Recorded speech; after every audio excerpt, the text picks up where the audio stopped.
Good afternoon, everyone, and welcome to the third meeting of the Wellington Circle Study Working Group. My name is Michaela Niles, and I'm the Mass DOT Project Manager for this effort. And I'm joined today by colleagues from Mass DOT, as well as members of the consultant team. I would like to thank you all for joining us, and thank you to our working group members in attendance today, including the elected officials on the call today. Before we launch into today's presentation, I would like to open with a few procedures for today's meeting. Next slide, please. So first, please note that this virtual public meeting is being recorded. The Massachusetts Department of Transportation may choose to retain and distribute the video, still images, audio, and/or chat transcript. And by continuing attendance with this virtual public meeting, you are consenting to participate in a recorded event. All recordings and chat transcripts will be considered a public record. If you are not comfortable being recorded, please turn off your camera, keep your microphone muted, and refrain from chatting in the chat box. Working group members will have the opportunity to ask questions and share comments during the discussion portion of the agenda. And to participate, you may use the raise hand button at the bottom of your screen, or if you're participating by phone this afternoon, you may dial *9. We will then call your name and unmute you so that you may share your question or comment. We ask that you please keep your microphone muted unless you're speaking, and ask that all speakers start by stating their name. This will benefit everyone, especially those who are participating by phone. Working group members will be able to share their video. You may keep your video on or off, but the main request is to minimize distractions for others who are viewing the presentation. Members of the public in attendance may submit comments or questions at any time in writing using the Q&A, and meeting staff will address them as time allows at the end of the presentation. And if you need technical assistance, please email Erica Blond at eblond@hntb.com. Next slide, please. So as part of today's agenda, we will have a brief overview of the study process. Then we will review the feedback we received at the public information meeting held in June. From there, we will have a discussion of the future no-build conditions and the concept development process, and then open it up to questions and comments. And finally, we will outline the next steps for the study. Next slide, please. And next. As an overview of the background, this is a conceptual planning study to evaluate the existing and future multimodal conditions at Wellington Circle. This process includes examining ways to redesign the circle to provide better connectivity and improve multimodal mobility within the city of Medford and the surrounding region. And based on the analysis and the feedback received over the course of the study, short, medium, and long-term recommendations will be developed and included in a draft final report that will be released for public comment and then finalized in a final report. Next slide, please. So this slide shows and details the goals and objectives of the study, which were developed at the onset of the process. And these are carried throughout the study and really help guide the development of alternatives. The primary goals for this effort are to improve safety and mobility for all transportation modes and users in the Wellington Circle area, provide quality or improve quality of life for residents, and improve local and regional connectivity. Next slide, please. And in terms of the process itself, this chart outlines the study tasks, with each step building upon the previous one. The step highlighted in orange indicates where we are now. And as I mentioned, today we will be discussing the concept development process, and we will continue thinking about what the future could look like. And of course, as trends continue to change as a result of the pandemic, that will certainly play a role in the study process. Next slide, please. And next. But before we dive into the future no-build and the concept development process, we wanted to briefly review some of the feedback that we received from the public meeting. So our first virtual public information meeting of the study was held on June 24th to share an overview of the study background, review the existing planning context, and garner feedback on issues and opportunities in and around the circle. A meeting on demand website was also made available through early July for folks to provide input on the existing conditions, as well as provide their feedback and input on issues and opportunities within the study area. And through these two platforms, we had over 100 attendees. Slide, please. And in terms of what we've heard and some of the feedback that we received, we heard about things like the confusing lane changes and safety issues regarding bicyclists and pedestrians navigating the circle, as well as opportunities to really connect bike routes in the area and to prioritize walking, biking, and transit use. Next slide, please. And so the overall themes related to addressing the confusion and conflicts at the circle for all modes, improving safety, prioritizing comfortable continuous travel for bicyclists, pedestrians, and transit users, and providing opportunities for more green space, transit-oriented development, and improved bicycle and pedestrian infrastructure. And so with that, I will now hand it over to Gary McNaughton of the consultant team to talk more about the future no-build conditions. Thanks, Michaela. Next slide. So as we looked at future no-build, and traditionally, you have a much easier experience trying to identify traffic volumes and patterns and growth. Unfortunately, over the past year and a half at this point, we've had some slight disruptions to travel patterns and volumes that are making that a little bit different than what we've done in the past. So we're trying to move the project forward while traffic patterns are still evolving. The long-term impacts from COVID and how that's going to affect folks and their travel patterns, remote work, how that plays out. And I think we have a little bit more remains to be seen in terms of once school goes back in, how much do people really start to travel, going back to their old patterns, do things start to shift? And we are already starting to see some of those shifts, and whether or not those hold true and stay long-term are some of the things that we're going to be watching and trying to figure out, working with Mass DOT and the regional planning agencies to assess what are the right long-term volumes to get to be used for this and honestly other studies as we go forward.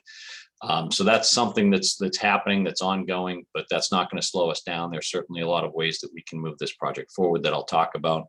And just as a snapshot, and you've probably all heard the Mass DOT, announcements and some of their information that they've shared about traffic volumes essentially being back to where they were pre-COVID. And overall, over the course of a day, that's true, but we are seeing some different patterns where you look at the morning volumes being lower than they used to be, afternoon being higher. So some of those changes are what we're going to be monitoring as we go forward and try to develop those future projections. Next slide. So for what we're doing for the early concept development, the things that we're going to be talking about today are really just using the existing volumes. That's a fairly good measure and tool for a project such as this, because really, even if there is growth, the peak hour volumes through Wellington Circle really can't increase. It's at capacity today. So absent any changes that increase that capacity, the volumes really aren't going to grow much in the peak hour. And what happens traditionally is those peak hours will spread. So we're going to be going forward in this initial fatal flaw screening concept development process, using those existing volumes, carrying those through that fatal flaw screening, that first level of the analysis. As we go further into the alternatives, as we have some concepts that pass that first fatal flaw screening, and we're looking at some of the alternatives, we will start to bake in some of those future projections, some of the developments that have happened, that are happening and that are known going forward. Those will be worked in. We're not anticipating adding just the general background growth rate. If you've been involved in these projects before, it used to be 1% per year the traffic volumes would increase. We're not anticipating that in that initial screening process, and again, as we'll work through the future modeling, we'll see where that leads us in terms of volumes. We will, as we start getting into that alternatives analysis, be looking at multiple scenarios. So it's not just going to be a higher traffic volume growth scenario. There may be things where there's additional mode shift that lowers the amount of vehicle volume through the area, or different growth scenarios that change what some of those are. We may come up with concepts that don't quite provide the same capacity as out there today. And we look through the regional modeling of what would happen if we reduce the capacity. Where would those trips occur? Would they shift modes? Would they shift routes, et cetera? So all that's kind of further down the line as we get further into the alternatives development process, and as we start to develop some of those multimodal connections to those shift modes and people away from vehicles, if we can make it easier to take a bus or a walk or bike. Next slide. So the concept development process, I want to talk through a little bit of it at a high level, and really what we're looking at, with that, what are we trying to accomplish? So the way we start out is, simplify the intersection. Let's start with what might be the easy approaches and make sure that those don't work. We don't have any expectation really that we're going to be able to just simplify this into a traditional intersection, but there's lessons to be learned through some of the exercises of going through that process. We definitely, whatever we come up with for a concept, one of the primary goals is to create space for multimodal accommodations. This isn't just about solving vehicle traffic, and we know that. And anything that we're looking at from a vehicle standpoint is really with those other goals of improving that efficiency, reducing vehicle lanes so that we can create open space, we can create opportunities for multimodal accommodations.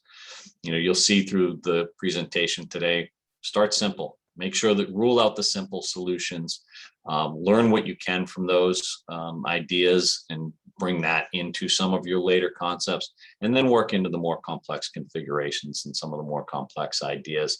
And it is an iterative process that you're going back and forth. You're oftentimes circling back to things that showed some promise, and you end up with things that can be a combination of features from multiple concepts that you come through.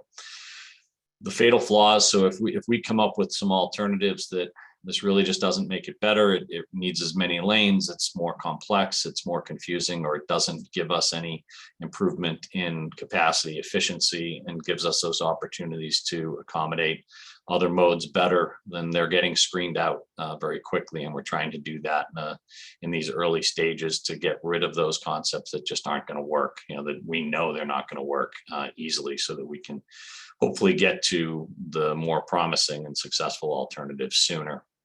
And then those successful alternatives will go through a much more detailed analysis and modeling effort. Next slide. So what you're going to see today is really the early steps in this, where we identify concepts. And the first step is assessing vehicle movements. And that is not because vehicles are the primary focus of the study or that they're the most important thing.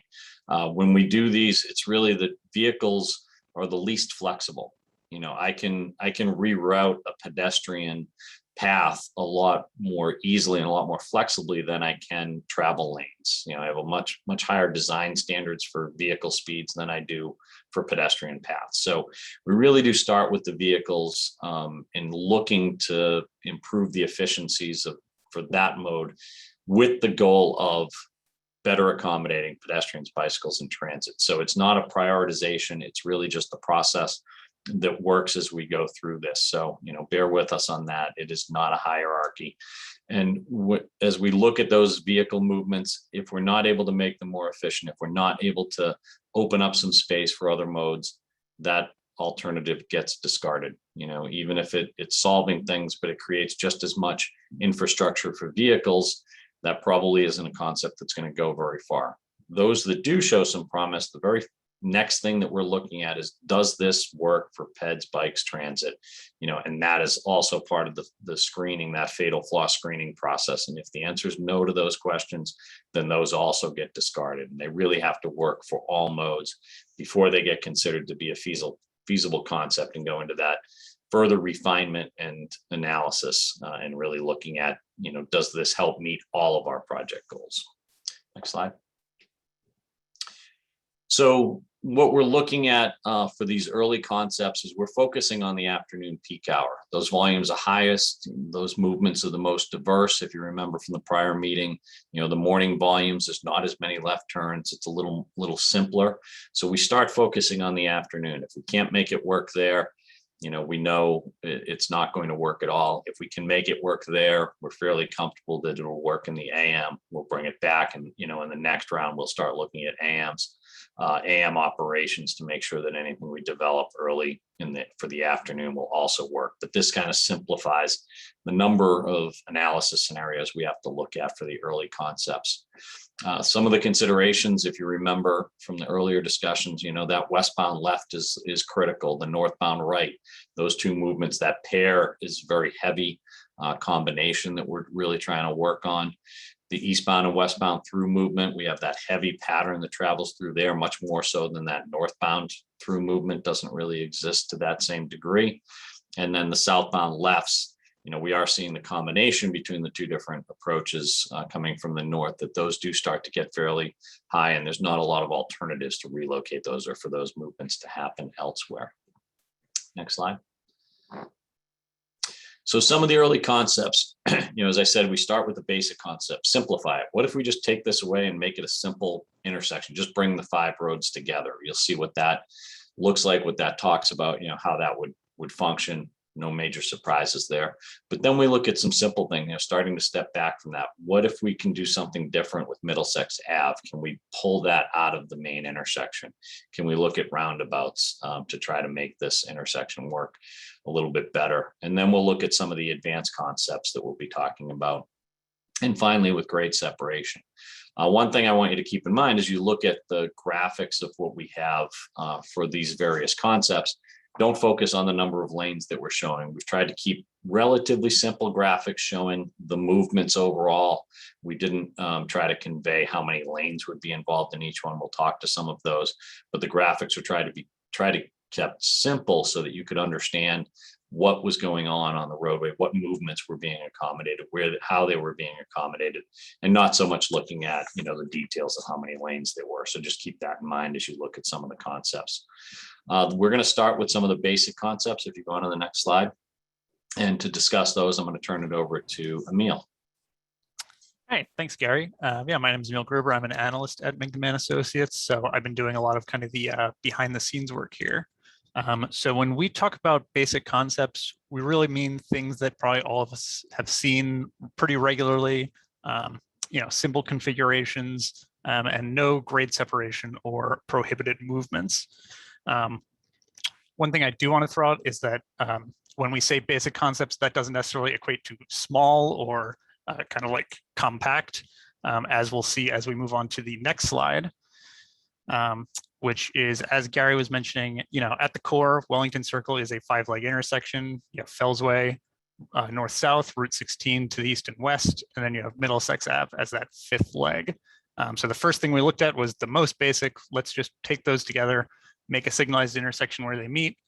And I think what we found is what we generally find with 5-leg intersections, which is that adding in that 5th lane just adds so many conflicts and really requires its own part of the signal phasing that it decreases the efficiency. And specifically at Wellington Circle, what we found is that to accommodate the existing vehicle volumes at a traditional 5-leg signalized intersection, you just need so many lanes on all the approaches that really the end result is not better for anybody. It's not that much simpler for vehicles.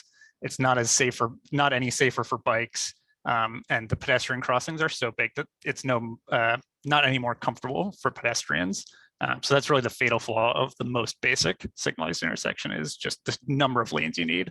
The end result is kind of worse for everybody. So then the next slide, we have kind of the first thing we started to look at from there. So I think in a lot of situations where we have these atypical geometries, whether it's 5 legs or other skewed intersections, things like that, the first thing we kind of look to do is, can we take one or more of those legs, change the geometry a little bit, and have them intersect slightly further away from the main intersection? So the main one we were looking at for Wellington Circle is taking Middlesex Ave and just kind of rerouting it very slightly just as it gets to Wellington Circle and having it intersect Fellsway a little bit north of Route 16. What we found when we looked at this is that it does offer a lot of advantages. It makes the intersection at Route 16 and Fellsway a lot simpler. It reduces a lot of those conflicts. You're taking one big 5-leg intersection and making it into two much more typical, a 4-leg and a 3-leg. So it offers a lot of advantages, but when we're looking at it just as a signalized intersection, I think what we found is that we have kind of the same fatal problem of the 5-leg intersection.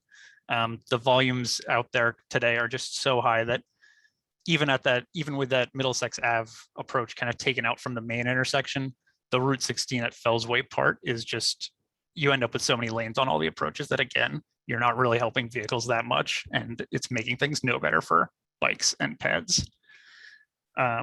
One thing to note about this, though, is that because it has all those advantages, in a lot of ways, this kind of general concept serves as the basis for a lot of the concepts that, the more advanced concepts we're going to be talking about. And, even if we're talking about something like great separation, we think doing this is something that's very likely to be kind of brought forward into those concepts. And then the last concept, if we want to go on to the next slide. So our last basic concept would be kind of taking Wellington Circle back to its roots, making it a circle again, and putting in a roundabout.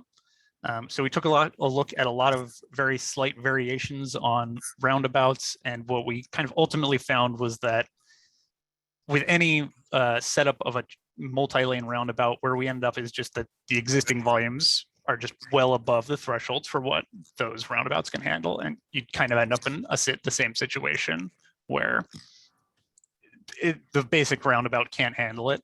And so going forward, what we can still look at would be more kind of involved, maybe multiple roundabouts, things like that, that might involve kind of these circulatory, unsignalized intersections. But at the core, the basic multi-lane roundabout just does not have the volume capacity to carry the existing volumes.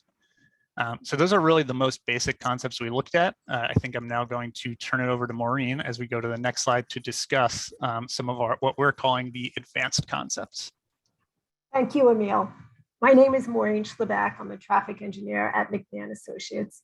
I think Emil laid out well for us that we're not going to solve the Wellington puzzle with a simple basic intersection design. So as we move up in a tier, let's start talking about the advanced concepts. And again, with the caveat that Gary had mentioned that we are talking about vehicle operations, but it's not a priority over peds and bikes. It's just a first screening of an easy way to eliminate a number of alternatives. So the advanced concepts are going to be more complicated. They're outside the box type of concepts. They're likely larger footprints and more complicated construction. And often you'll see a common theme as I go through these. We have a lot of volume going through Wellington Circle in the PM peak hour. It's around 6,000 vehicles per hour. So if we could take some of that volume outside of the main intersection and address it at other locations, that allows us to reduce Wellington Circle intersection somewhat. So thinking along those lines, let's move on to the first concept, which is a jug handle concept. There's various types of jug handles. Sometimes you'll have them near side of the intersection, and other times they'll be placed far side of the intersection. We're probably all familiar with taking a jug handle. Like, as you can see in the schematic on the type A jug handle, really, if you were going northbound on Fellsway and you wanted to turn left onto Route 16, you would take the jug handle. It's almost like taking an off ramp. You'd come up, turn left, and come through Wellington Circle as a through movement. If we did it on the far side of the intersection, you can see in the type C jug handle. In this case, we're demonstrating a Route 16 eastbound left movement. So you would come through the intersection, reverse direction, and then proceed through the intersection as a northbound through. So when you think about that, that same volume drove through the intersection twice on the type C jug handle. And really, we already have way too much traffic at Wellington Circle, so we can't afford to take any of the volume through twice. So really, in the end, as we looked at the jug handle, we said, there may be a way to incorporate a piece of this in combination with other alternatives, but in and of itself, it is not a problem solver. So it was deemed a fatal flaw. Moving on to our next concept. It's commonly referred to as an RCUT intersection. It's a restricted crossing U-turn intersection. And what happens here is basically you take your side street traffic and you only allow it to turn right So if you were going northbound on Fellsway and you wanted to proceed through the intersection, or you wanted to turn left, you would first turn right, and then at the next adjacent signalized intersection, you would use the U-turn to reverse direction, come back to the intersection and get to your desired movement. So the beauty of this is now the left turns in the east-westbound direction are occurring with the side street traffic. So it really reduces the number of phases at the signal. The problem for Wellington is that even though northbound, southbound may be the lower volumes, it's still a lot of volume. So, for example, the movement I described, when we got to the U-turn, we'd have about 1,600 vehicles U-turning in the peak hour. And that's a difficult amount of volume to handle in a U-turn situation. So again, with this one, we deemed it a fatal flaw, and we are not pursuing this further. Now we'll go on to some that did have some merit. They're not all going to get crossed out. The next one we're looking at is a continuous flow intersection. And again, when you look at the schematics, imagine the movements, not the number of lanes. So essentially, again, it's the same concept, like, could we take those left turns out of the major intersection? Those movements, when a left turn happens, it's opposing every other movement in the opposite direction. So it's always a critical movement to deal with that intersection. In this case, imagine you're driving on Route 16 eastbound and you want to go left. At the preceding intersection where there's a signal, you would be crossed over to the far side of the intersection. You would actually drive on the opposite side of the opposing through traffic. And then you would make your left when you got a green phase. And again, in this scenario, you're able to let the eastbound and westbound lefts go at the same time as the eastbound and westbound through movements, which is really efficient use of the green time for that signal phasing. While this in and of itself didn't totally solve our issues, it does show some merit. We recognize that the ped and bike accommodations could be challenging as we've introduced more crossings, but we think this warrants further investigation. So this one will be carried forward in our analysis. Then I'd like to talk about one more advanced concept, and that would be the quadrant roadway intersection. So you can see we've formed a triangle of 3 signalized intersections. And in this situation, with the quadrant being in the southeast corner, the movements we're removing from the main intersection would be the northbound right and the westbound left. You could accommodate other moves through alternative paths, but those are the major moves that would be pulled out of that intersection. And if you'll remember back to the volume graphic, those are 2 of the highest movements at the intersection. It accounts for about 2,000 of the 6,000 vehicles per hour. So that then allows us to deal with much less volume at the main intersection, and again, design a smaller intersection there. So this also warrants further investigation, and we'll be moving this concept along as well. So with that, we've covered the basic intersection concepts. We've talked about some advanced concepts. Again, if we keep elevating up a hierarchy, the next thing to consider would be grade separation. And we'll be interested in hearing your views on all of these elements. But let's talk about grade separation for a minute. The 2 grade separations that we are considering, the first one being an east-west through movement connection. The second one would be a south to east connection. We have removed the north-south grade separation from further consideration. For one thing, it carries less volume than the other grade separations. And it also, it would be difficult to make the touchdown points and still allow all the access to the adjacent land uses. You can see from the graphic on the bottom where eastbound, westbound might offer you more opportunity in that example. And it's a similar situation for Wellington. So let's talk about the 2 that we are considering. We'll start with the east-west through connection. So this could either be a bridge above Wellington Circle, or it could be a tunnel below.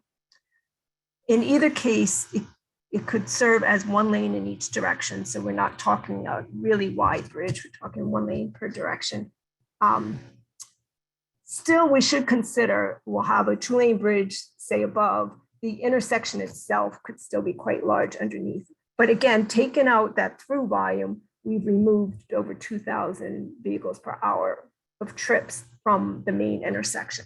So this warrants further consideration and could be done in combinations with some of the advanced intersection designs we talked about. But let's compare this to the southeast connection. Next slide, thank you. So this, again, this would serve two major movements at the intersection. It could be a bridge, it could be a tunnel. It could be served by one lane in each direction. You probably would start to think, well, should the northbound right just remain at grade level and not be elevated or depressed, in which case we'd be building an infrastructure movement for one movement at the intersection. When we compared this to the east-west connection, we found that it serves a lower volume. It's more complicated to both design and build due to the curvature, and it just didn't offer as many advantages as the east-west. So if we're going to consider grade separation, it would be an east-west grade separation. So with that, if we'll move to the next slide, I'm just going to highlight some key takeaways from all three of the concepts levels that we've discussed.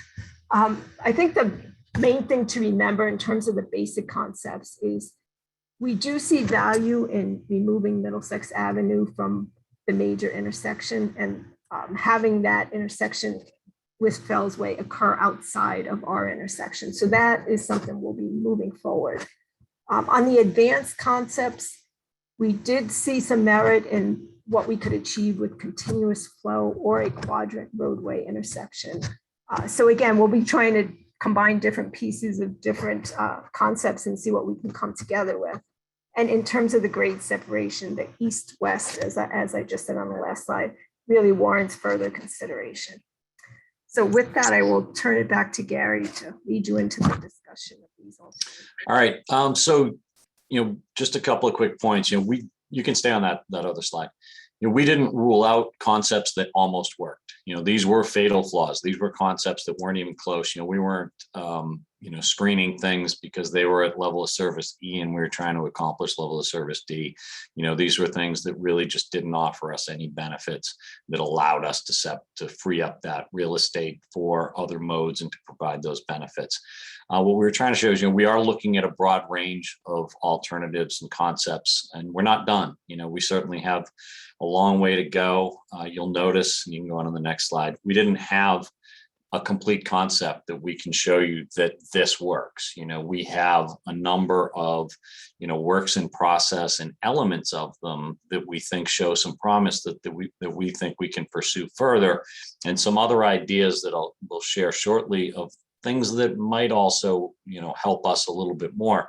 And that's what we really want to hear the feedback from this group on, some of the ideas that we floated, separating out Middlesex Avenue, some of the concepts that Maureen talked about, both the at-grade and the grade separation, where folks have other ideas of things that we didn't talk about. That's where we want to hear from you of, this is how far we've gotten, this is what we have to show you at this point. And as I said, a long way to go, a lot of feedback that we want to get at this point. So as we refine this process and we dig further into alternatives, we've got that guidance from this group. And I'll turn it over to Michaela. I don't know if you want to administer or facilitate this part, but we're going to open it up to the working group. Yes, so members of the working group, if you have any comments or questions, please feel free to raise your virtual hand and you'll be able to unmute yourself. All right, Amanda. Hi, Amanda Bellis.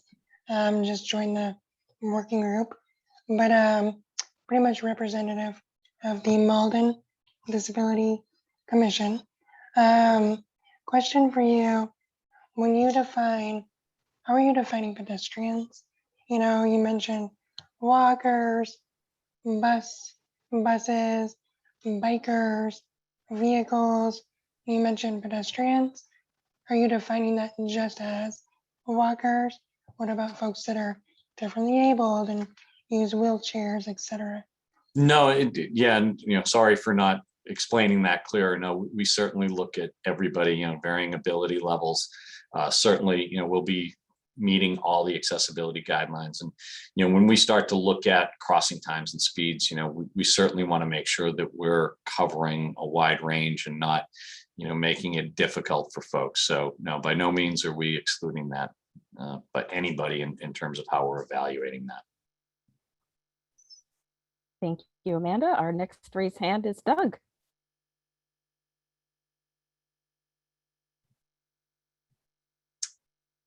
You're muted, Doug. Good.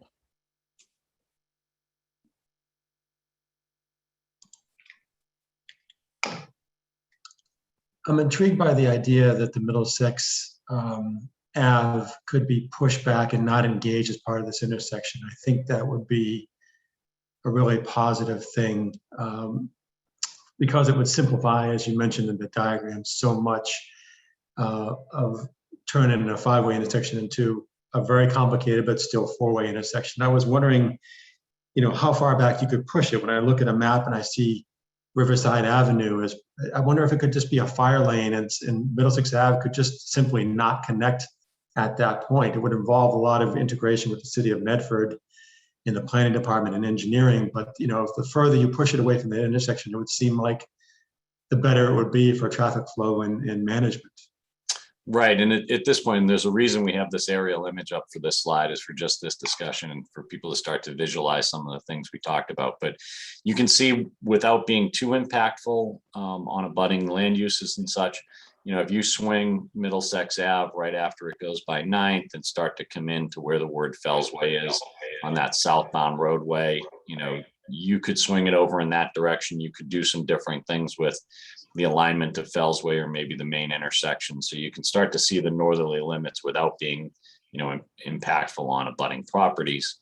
But you're right, you could go a little bit further with that idea. If there's some merit there, you can start to look at different configurations, and those are some of the other things that we wanted to run by this group and later in this discussion. Thank you. Thank you. Are there any other members of the working group who have comments? Jeff? Hi, Jeff Buxbaum, and I work with Walk Medford. I'm just curious, this looks like really good work, by the way. I appreciate the difficulty of this, and I think you've come up with some good things for us to pursue. As you analyze them and you're looking at level of service changes for vehicles, are you anticipating that, for example, if you made the capacity less, that there would be opportunities for traffic to redistribute to other routes? Or are you just assuming the same flow goes through? No, that's the differing scenarios that I talked about for the future conditions. At this point, we're using existing volumes, but as I said, we're not ruling out things that, didn't quite work. We're ruling out things that you'd have to drop capacity by 40 or 50% in order to get it to work. So if we get something that, this is pretty close, this one has a chance, we're keeping it in, we'll carry it forward to that further analysis. Yeah, thank you. And just sort of a follow-up, are there other places, it occurs to me that if this had been 30 years ago and there was money, that this would have been made a grade separation. I'm just wondering, are there other intersections like this around the Boston area with this much volume that are not grade separated? Do you have any? It may be something to look into. I don't know if you know the answer, but I'm curious. It just seems like a ton of volume to be accommodated at an at-grade intersection. And it is. I can't say if there's any that are as high, but there's probably some, but those may not be the ones you want to try to emulate. Right. Exactly. No, we're more enlightened now in 2021. Yeah. Thank you. Another Jeff. Good afternoon, everybody. Jeff Parenti from DCR.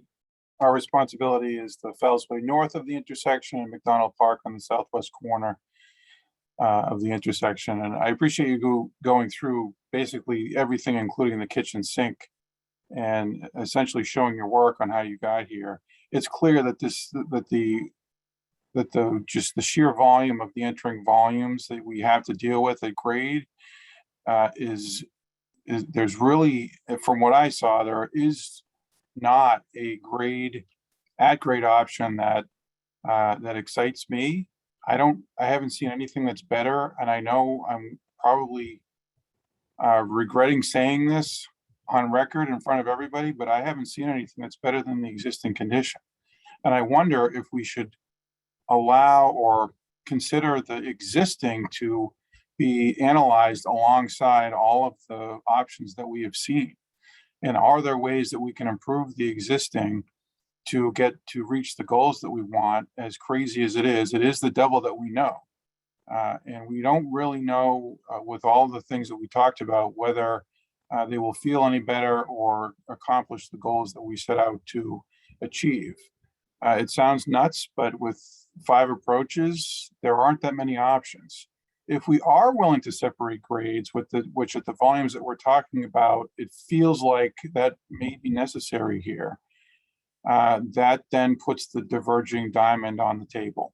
There's not many of those in New England. I'm not sure there are any yet. But New Hampshire, Matt. In New Hampshire. But that could result in this, well, the 5th approach aside, that could result in what's 2 signals, 2 phase each.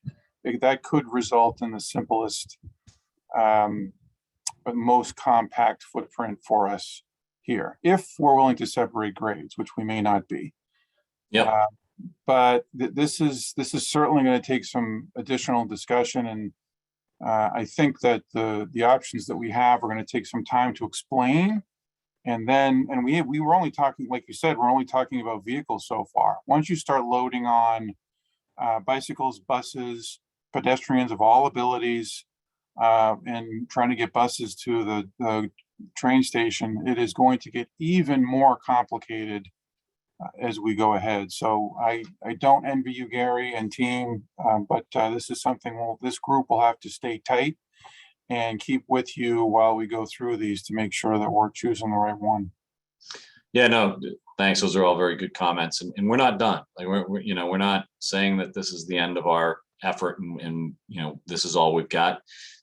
We felt a good point to get some feedback and check in. But to your point about existing, you always have the do nothing option that you keep. And one of the conversations we were having earlier today in the prep for this is, are there some of these elements that maybe we keep a good chunk of what's existing, but we take out some layers of it? Do you take Middlesex Ave out? You can see if you were to swing Middlesex Ave just over to connect into the Fellsway, maybe I can eliminate some of those connections into the circle and simplify the operations at that intersection.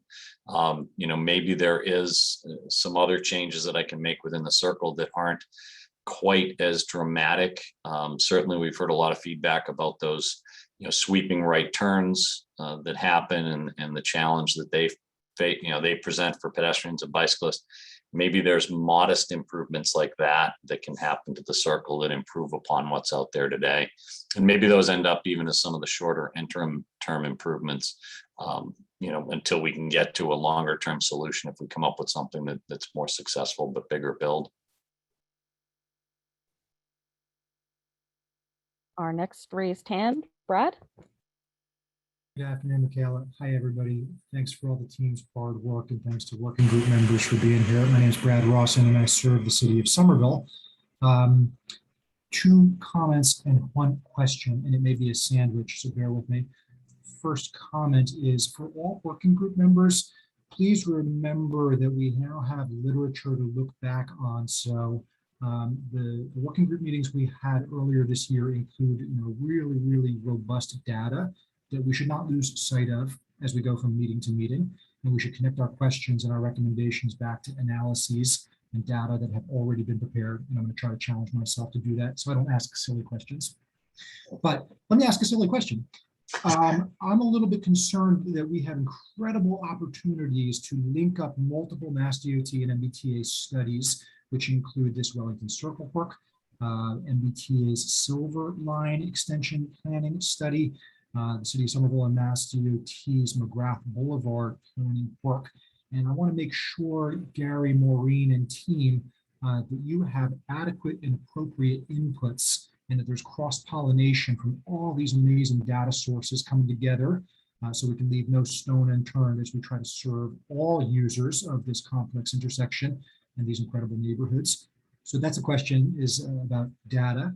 And then the last thing I do want to say is that I think that it's going to be very easy for all of us collectively to forget about bus movements in this intersection along these roadways and serving the region as a whole. We know where transit ridership has been most durable throughout the emergency, and no surprise knowing what we know about disproportionate impacts, environmental justice, segregation, and economic opportunity. It's communities like Malden, like the east side of Medford and Somerville, like Revere and Chelsea and Everett.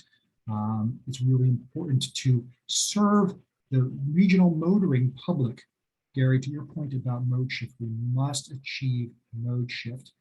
And we know the induced demand is real, coming from studies like in Somerville, where we built Broadway's bus lanes. We saw almost a direct relationship, 30% reduction in motor vehicle traffic and 30% ridership increases on local bus services when we reprioritize the travel lane from general purpose over to bus. So I hope that that's a helpful kind of sandwich of commentary and of question, and just appreciate everybody's hard work on this important study. Yep, and hopefully you can hear me. It looks like my video froze, but certainly there's collaboration amongst the three projects, mostly because I'm involved in all three. So I'm ensuring that there's that sharing of knowledge as we work through the different projects, and they're at varying stages of development, but there's certainly communication happening between those three projects that you mentioned and others to make sure that we are working in collaboration and sharing that information. So, and there's a lot of common goals really between the projects. So I think they do fit well together. We're just at different stages. And as we progress further with each of those three projects, there'll be that marrying of the concepts and the design progress that's happening. Our next raised hand is from Alicia. Hi, thank you. Alicia Hunt, I'm the Director of Planning, Development, and Sustainability for the City of Medford. Thank you for this, and I really appreciate how you've stepped through these various options to help everybody, help us understand the why yeses and nos on ones, and to help particularly the public. One question that I'm sure will be part of your analysis going forward is the idea of grade separation, which in my gut, I have been feeling like, I don't know how you can do this without, how you can make this a better intersection without that. But I also look at us removing grade separation in places like Somerville right now because of the division it creates in the communities. We've been hearing many calls in Medford to remove the grade separation of Route 16 at Medford Square, and to sort of understand that as you move forward and look at this, how do we look at the social impact of doing something like that? Can it be done in a way that doesn't make it scary or unpleasant to walk underneath or ensure that people aren't walking under something? If there's a better way to do this, I'm all ears. As many people have stated, we're all very, very familiar with this intersection. So I've walked it, and it's even without groups of people on my own, and it's frightening and it's scary. So I appreciate it. Thank you. Yeah, and certainly as you start to look at grade separation, those connections, if you think about it, if you're going over, okay, you can walk under that structure. What's that experience like? When we worked on the Casey project, Casey Arborway, a lot of it was that underbridge experience when we were looking at either the existing conditions or different grade separated alternatives. What would that underbridge experience look like? If you're taking Route 16 underneath, that creates some lack of access, that there's some connections going across that depressed roadway that can't happen as a pedestrian or a bicyclist. So, what are the implications of that? And those are all that next level of analysis as you start to consider potential grade separation. We next have a couple of questions from working group member Todd Blake, who asks, how do volumes compare to 16 at 99 in Everett? And also, how do volumes compare to Sullivan Square as well? And I have to admit, I don't know off the top of my head, but we can certainly pull that information and share that with the group. And there's probably a couple of other locations I think that I was thinking about as we were talking, but I don't know their volumes offhand. I next see a raised hand from Jeff. Right, thank you. I'll just piggyback on what Alicia and Brad were saying, and I was reflecting, Alicia, on when I reviewed the climate resiliency plan in Medford, and I was challenging the assumption that there would be enormous mode shifts in order to achieve the climate, mitigation, for want of a better word, goals. And then with Brad saying, well, we need to prioritize the buses, and we need to do that. And this is scary stuff. I mean, this is stuff we haven't done as a society yet, but that's really what we should be looking at, is taking a lane for the buses and getting people to the Wellington station. And if it means we're snarling traffic, because that's going to move the mode shifts that we need to achieve the Commonwealth-wide and region-wide changes. That ain't going to be popular, but if we want to say on one hand, we're doing climate, resiliency planning, and on the other hand, we're making it easier for cars, that's never going to work. So I'll leave you with that. Thanks. Thank you. Our next raised hand is from Amanda.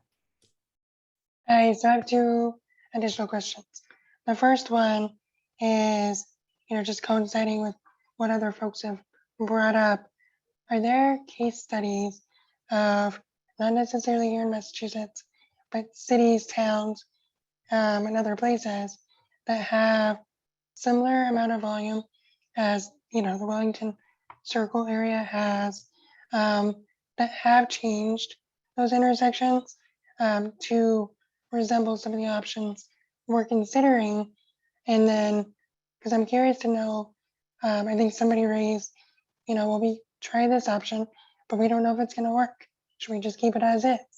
So if there's case studies that give examples, obviously they're not going to be Wellington Circle, but similar volumes, similar, amount of mechanisms and traffic, buses, all of that we can look at that have tried some of these other options, I think that'll very much benefit the conversation. So that's my first question. Second question, again, coinciding with what some other folks have said and brought up, separating various communities and everything. Have we, and this might be more for you, Michaela, but have we considered, or MassDOT considered, reaching out to communities, so beyond us, beyond like the traffic planners and the city councilors, to communities that are disproportionately affected by any changes that are gonna be made? For example, Sue Bibbins, who's on this call, we reached out to you, as you know, to get representation from the disability community on the working group, but we were proactive about that. Has there been outreach done to other communities that should have a seat at the table as well? Thank you.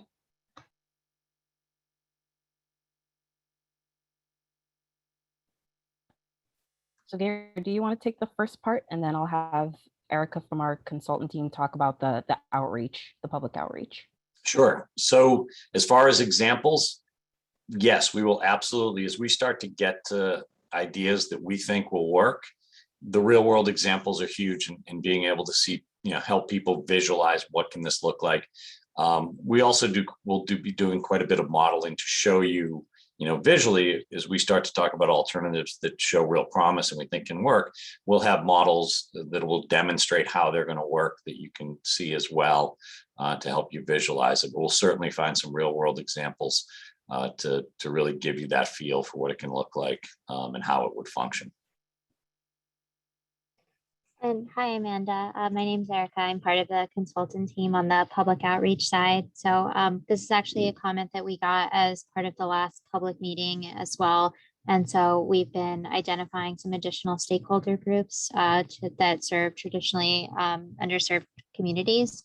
But I also very much appreciate, your perspective and the perspective of others on the working group. So, Michaela, maybe it feels appropriate following this meeting, we can have a brief chat to see what other recommendations for groups you might have. We want to make sure we're not missing anyone, but yes, it's certainly been a part of the outreach from the beginning, and certainly as a response to the last public meeting as well.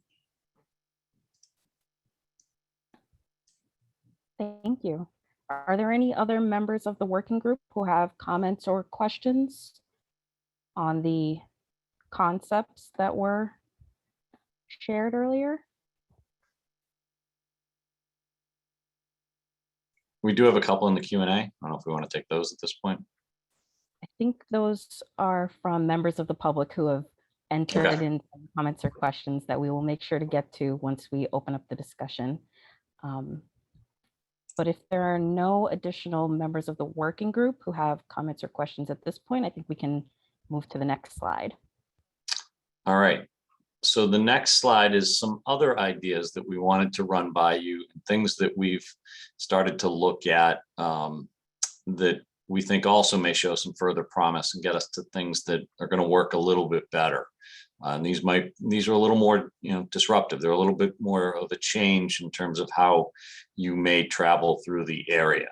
That doesn't mean that they're not workable, that they're not feasible alternatives, but they're things we really wanted to get the feedback on how these would affect you, how, if these can provide for improvements that give us those enhanced, pedestrian bicycle transit connections, or these things that would be acceptable. So, the one-way northbound Middlesex Ave, right? If we can just make Middlesex Ave from where you see it on this image, going northbound away from the intersection and not introducing that flow back into the intersection, that removes a number of conflicts and allows us to have more efficient operations at the intersection. Obviously, folks could still use Fellsway to get down southbound into the intersection, as well as other routes in the area. Another one to consider is the eastbound left turns. If you look in the middle of the circle, there's 2 lanes that are dedicated to that eastbound left turn to get onto Middlesex and Fellsway. They have a couple of other opportunities. They can turn further back to the west. They can turn left into the shopping plaza. That's one of the lower volume movements. If we take that out of the intersection, you can see immediately 2 lanes that would be freed up for other purpose, as well as some improved efficiency in the intersection operations that may help us a little bit further. 9th Street, we've heard a lot of concern about 9th Street and the cut through that happens there. What if 9th Street were one-way eastbound? Does that offer some benefits in terms of reducing conflicts and congestion entering onto Middlesex Ave? How would that be perceived in the local neighborhoods? And is that something that's acceptable? The other thing that I've talked about is reduced volume scenarios. So ideas where we don't put in the capacity to accommodate the number of vehicles that are traveling through the intersection today. Folks are forced to shift modes, shift routes, and how that would all play out, that becomes part of the modeling effort when we start to assess those, because there's all different alternatives. If you take away the capacity, do they shift modes? Do they go on buses like you'd like them to do, or use bikes or walk, or do they just drive other places into other neighborhoods? And that's part of the modeling effort that we would undertake for any concept that shows some promise in that regard. And then multiple roundabouts. We've ruled out that single one big roundabout, but would there may be some potential in doing a couple of roundabouts in this area, and we just wanted to get kind of some general feedback on roundabouts. They tend to potentially draw some emotional responses at times in terms of accommodations, for pedestrians, bicycles, and certainly, folks that may be disabled. And we wanted to hear about that before we go too far looking at roundabouts. So I think I've teed it up. I gave you a few different things to comment on, respond to. So, with that, I'll turn it back over to Michaela and the group. Yes, if anyone has any comments or questions on that, please feel free to use your virtual raise hand and you'll be able to unmute yourself.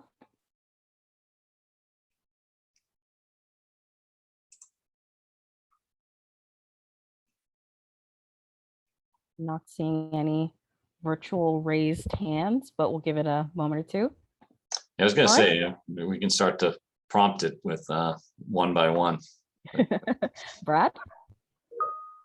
Actually, you know, I see that Todd has a comment and Alicia, so why don't I let the City of Medford folks go first and I'll backfill as appropriate. All right, Todd? It seems like Todd's not speaking, and it feels like my comment and his comment in the chat are totally together. That the questions around 9th Street is absolutely a place where we'd want to do some really, and some of these details around Middlesex Ave to figure out how to do some intense outreach with the local residents there. Right near 9th Street leads to a number of apartment buildings, and I feel in general that we hear less from the residents in these apartment buildings than we do from people in the surrounding area in general. And it would behoove us to partner between the city and the project to how do we actually get really into this area to talk about things that will impact them on a day-to-day basis. It's one thing to how do we impact things for those of us who travel through here and it's a commuting route, but when you live on the street that we talk about making it change its flow different, I feel like it's a whole nother level of impact. I have no idea how residents there would react and we'll want to partner on that. Okay. Yeah, this is Todd. Alicia's correct. And some of us had heard quite often from 9th Street residents. So they do experience a lot of challenges there. So we, you know, and it's always a balancing act to try to disrupt what's impacting them negatively, but still allow access for them themselves. So we definitely want a conversation with them on anything involving 9th and Brainerd. The same thing for Middlesex Ave, as Alicia had mentioned. You know, from a traffic perspective, you know, any 5-leg intersection, if you could remove one of the approach lanes and make it a one-way out, it's better, I get that. But then obviously the alternate would likely be Riverside at Route 28, the next major intersection north, which has its own challenges. So, you know, as long as everything was studied and vetted out and we had the community engagement that Alicia spoke of, then, you know, those options remain on the table, but just be cognizant of those things. I totally agree with the eastbound left turn, looking at the volumes and the AM and PM. Seems like there's some opportunity there. The multiple roundabout concepts, those are intriguing as well. The ones in Beverly seem to work well, but don't necessarily have as much pedestrian bike volume that I know of. The ones in Lynn probably have more pedestrian volume, so it'd be interesting to see how those have panned out. And then reduced volume scenarios, as many have pointed out, that's what we should strive to. But if it's not a global effort, meaning more than just this one intersection at once, the fear would be that the volume would just be displaced to other roads, possibly local roads. So immediately north would be Riverside Ave, to the south might be Mystic Ave. So as long as we're cognizant of those things and take into a holistic account of it versus just looking at it as one intersection and hoping the rest work out. So thanks everybody for all your hard work. Thanks. Thank you. We next have a raised hand from Susan, then we'll go to Brad. Hi, my name is Susan Bivens, and I am from the Medford Disability Commission. I just wanted to advise everybody to think about how disability, when thinking about disability and designing things for disabilities or people with disabilities, to think that we're all different, and some of us may like to walk and not have disability, mobility challenges, and some of us may have mobility challenges. And the ones that have mobility challenges tend to want to not walk. So things like multiple roundabout concepts increase the amount of walking as a pedestrian. So because they increase the amount of crosswalk or intersections they have. And in a disability point of view, that's kind of not ideal. So, and since we're all different, some think that might not matter, and it might not matter to others. So just think about people with disabilities in your decision making and in your consideration. Thank you.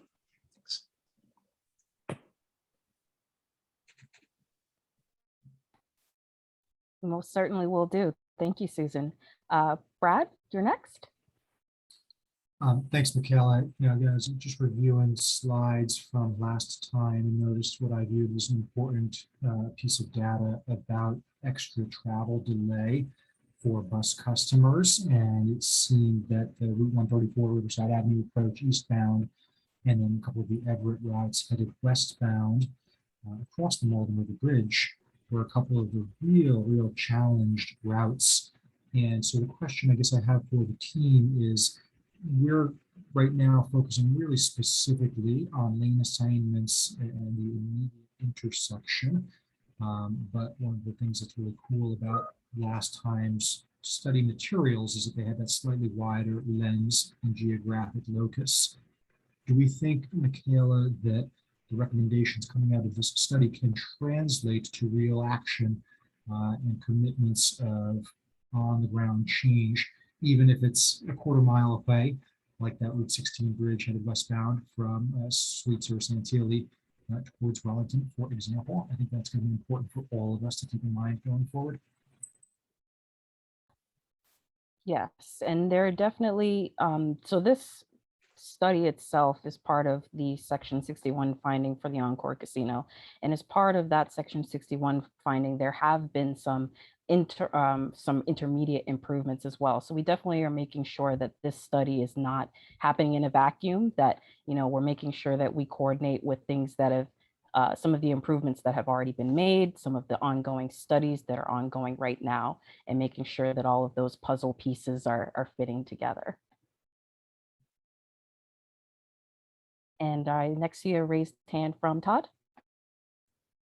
Hi, Todd Blake again. Thank you, everyone. Susan, thank you for bringing the pedestrian issue to the forefront again, and for people with varying abilities. So I think based on what Gary was saying, they were focusing on the vehicles right now, but it's a good segue. I don't know if that's where Gary's going next or possibly in the next conversation.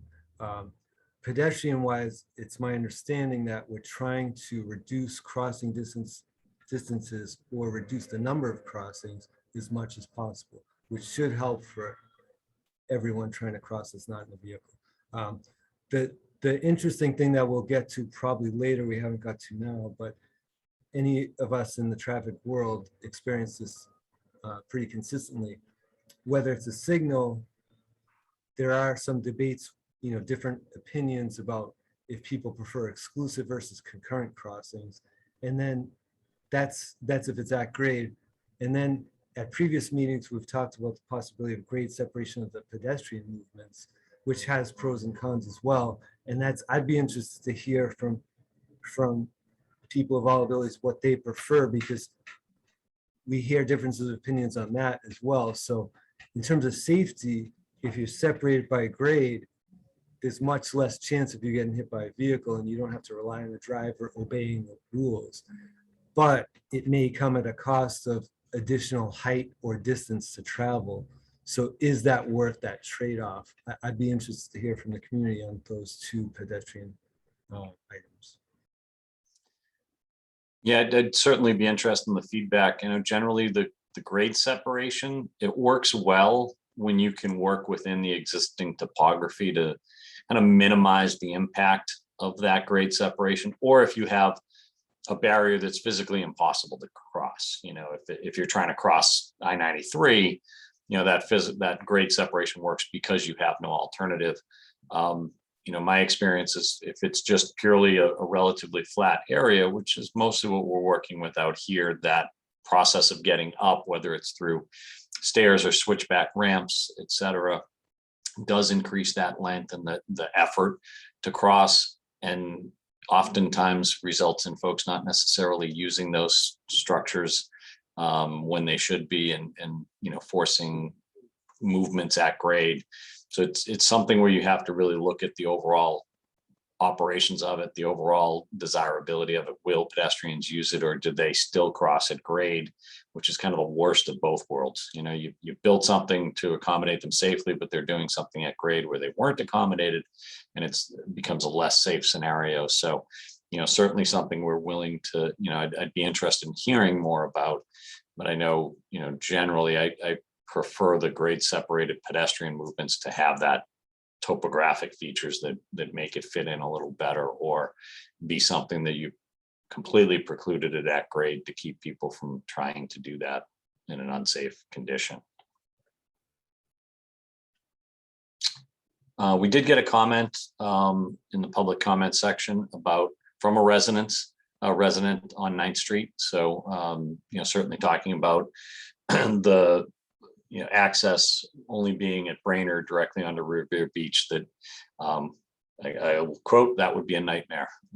So, you know, that's the sort of feedback that we wanted as we start to throw out some of those ideas. And that's actually a great transition, because I'd now like to open it up to members of the public who are here in attendance.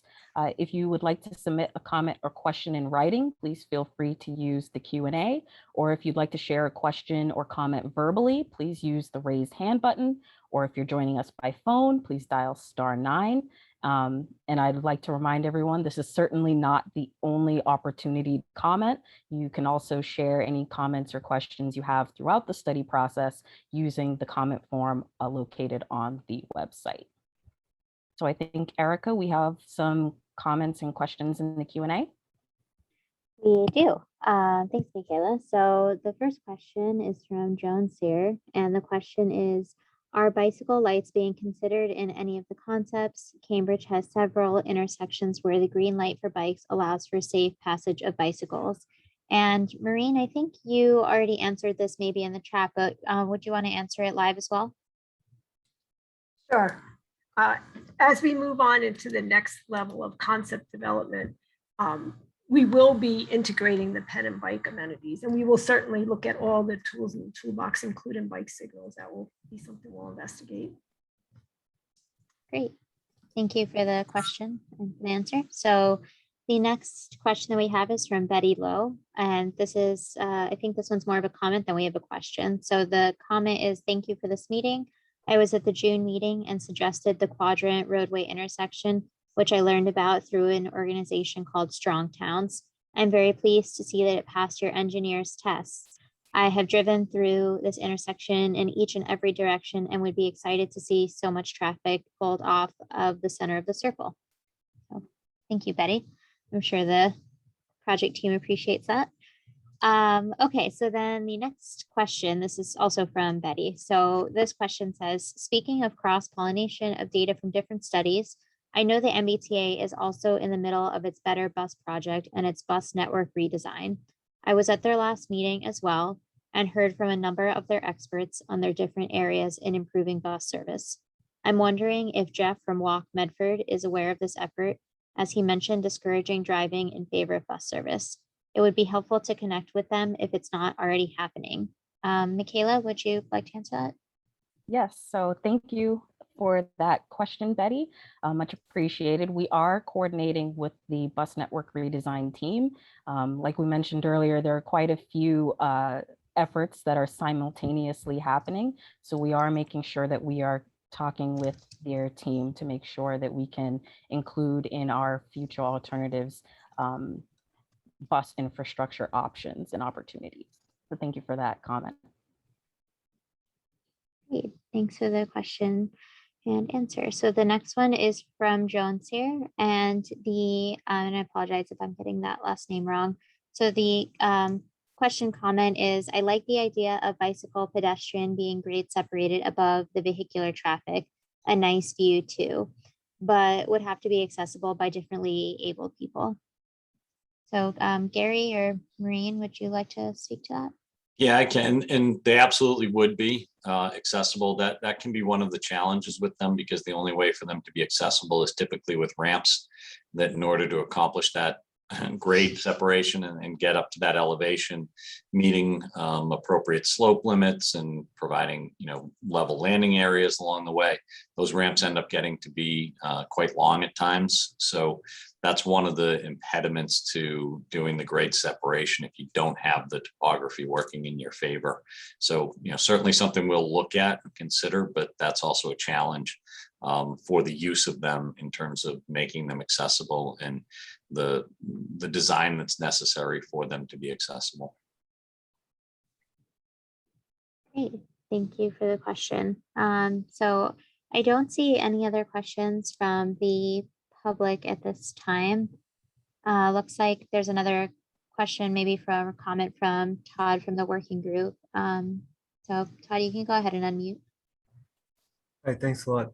I just wanted to clarify, and Gary and the team may not have looked into this yet, but in terms of the pedestrian grade separation conversation, if we looked at it from the standpoint of where the start and end points are, where people are crossing from, if we looked at a node one step out from the center of the circle, so in line with, say, 9th Street at the north and Earhart at the south, and the parking lot to the west, and either Station Landing or Constitution Way to the east, then if you're not crossing from the immediate corners of CVS, Station Landing, the State PD, or Cappies, if you start those systems a block back, it may be a gradual, and it wouldn't necessarily add to the linear length of distance, and may not require switchbacks. It could be, without designing, it could be a more pleasant experience.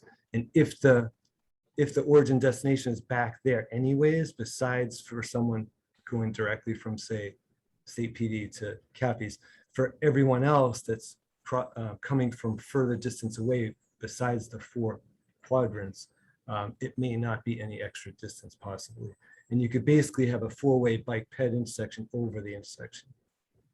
Yeah, no, that's an interesting thought. I'll have to look at the run outlines for those grades and where they be able to touch down, but that's an interesting thought we'll look at. Thank you. And a similar question or related question on grade separation here from Jeff. On the question of grade separation for pedestrians, I prefer peds at grade. It was 6 to 7 minutes to get through the intersection as is. Going up and down would make that worse, I think, and a discouragement to crossing. Yeah, and I think the idea that Todd was saying is that you don't change that length dramatically if you can make it more gradual from further out starting points, and not have to do the switchbacks that most people think of when you're trying to do it within a condensed footprint. Great, so I'll hand it back to Michaela without seeing any other public comments for now. All right, great. Thank you, Erica, and thank you for all of the members of the public in our working group today for all of your discussion and the comments and questions that you shared. So next, we'll get into the next steps for the study. And so in terms of next steps, this slide details the study schedule, and including the anticipated working group and public meetings. Next slide, please. And so as part of the next steps, we will continue screening the improvement concepts, and then the analysis of future conditions will occur. And during that process, we'll have our 4th working group meeting to share the findings and gather input, and then begin the alternatives analysis. Next slide, please. So we plan to have the next working group meeting and the 2nd public information meeting this fall. For more information on the study, I encourage you to sign up for study updates, and please feel free to visit our website or email me. For members of the public in attendance, like I mentioned, please sign up for study updates if you haven't already. The materials from this meeting, including the video recording, will be made available on the study website as well. And so with that, that concludes today's meeting. You have about 10 minutes back in your day. So thank you all again for joining us, and have a great rest of your day. Thank you.